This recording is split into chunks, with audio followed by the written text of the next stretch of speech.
Dahil pinagdudahan ka namin, kalimutan na natin ang lahat. Parte ka na ng pamilya namin. Hindi ka mapagmahal sa iyong anak, Pawana. At maraming salamat sa iyong kabutihang loob. Walang sino man ang napinsala. Hindi ako pwede magkamali. Hindi talaga siya balbon. Baka yan. Kasi di ba sakali ka lang ng anak, baka may nagbiro tapos pinalitan yung baby mo. Magmula ngayon, ipinagbabawal ko ng kahit na sino magsasabi ng pangalang Lara. Dahil kung humangli ko kayo ulit, may nakatakdang parusa. Dapat ko na nga sigurong kalimutan ang mga pagdududa ko. Kung si Jeric nga na hindi niya totoong ama, kaya siyang mahalin. Ako pa kaya na tunay niyang ina? Almiro, ano pa ba kailangan kong gawin? Binigyan na kita ng anak. Princess, may pasalubong sa Daddy Jeric mo.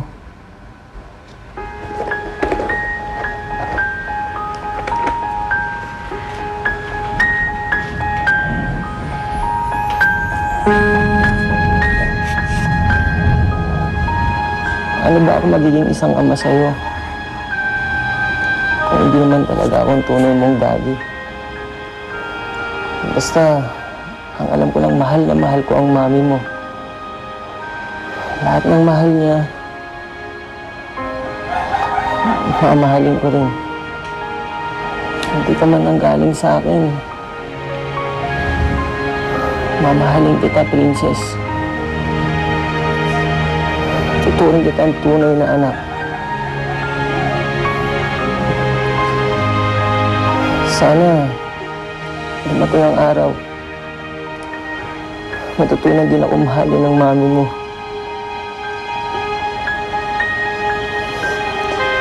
Halika, labas muna tayo.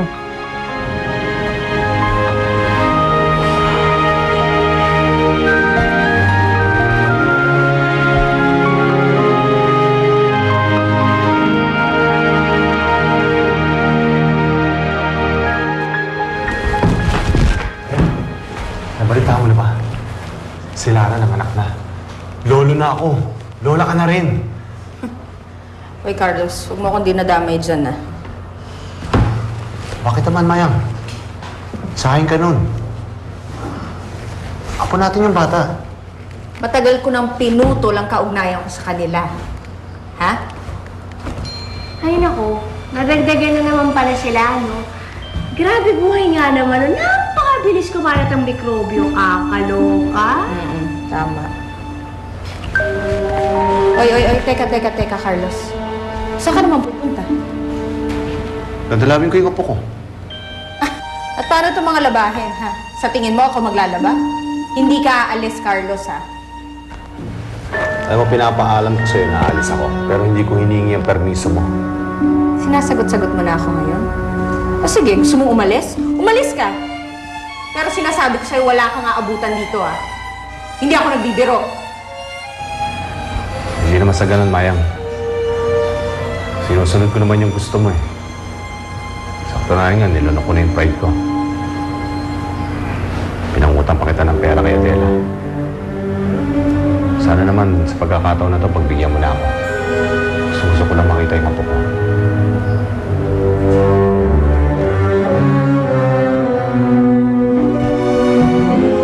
Buisit!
Kamusta ka na, Lara?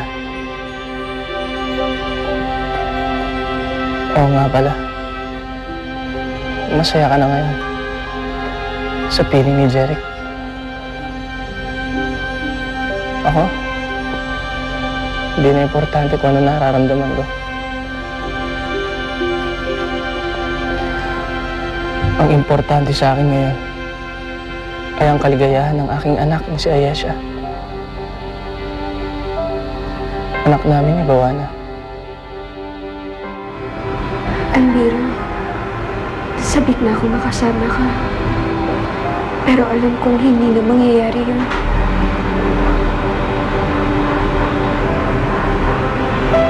Magkaiba tayo ng mundo. At may kanya-kanya tayong buhay.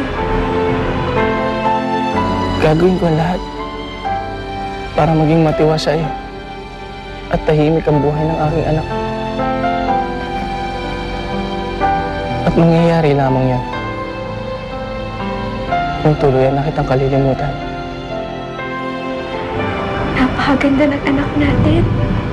Pero huwag kang mag-alala. Dahil hindi ko siya pababayaan. Hindi mo man siya makita.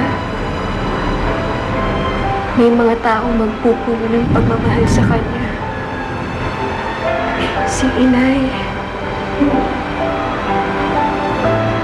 Si Bambi.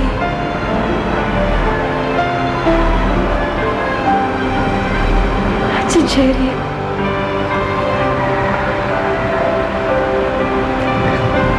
Alam ko na magiging mabuti siyang ama.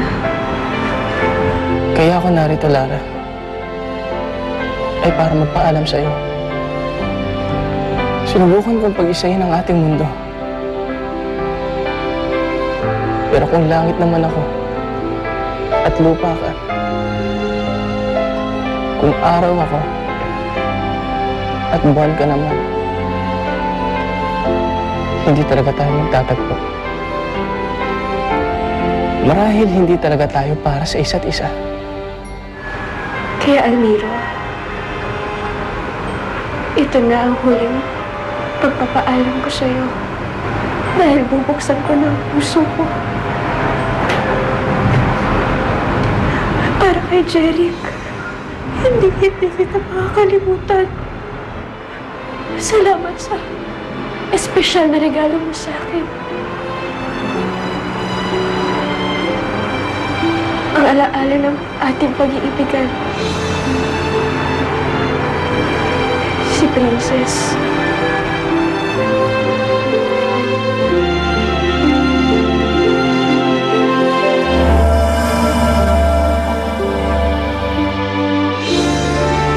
Huwag mo sanang kalilimutan, Lara.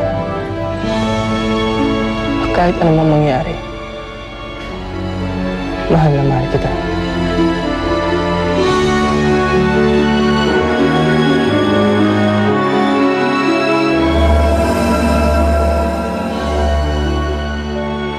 Anong ginagawa mo dito? Tatakasan mo na naman ba ako? Hindi ako papayag. Makikipagkita ka na naman sa babaeng Tagalupa. Nagkakamali ka ng iyong iniisip. Kaya ako narito. Dahil magpapaalam na ako kay Lara. Magpapaalam. Oo, Bawana. Gusto ko nang kalimutan si Lara. Alang-alang sa ating anak ni si Ayesha. Kung totoo ang sinasabi mo, patunayan mo sa akin ito. Paanong patutunayan? Basagin mo ang salaming lagusan. Ang isang bagay na nag-uugnay sa'yo sa larang mo. Pero Bawana, may iba pang gamit itong lagusan na ito. Babasagin mo ba yan o hindi? O baka gusto mo wasakin ko yung pamilya natin? Gusto mo bang lumaki sa Ayesha na sira ang pamilya?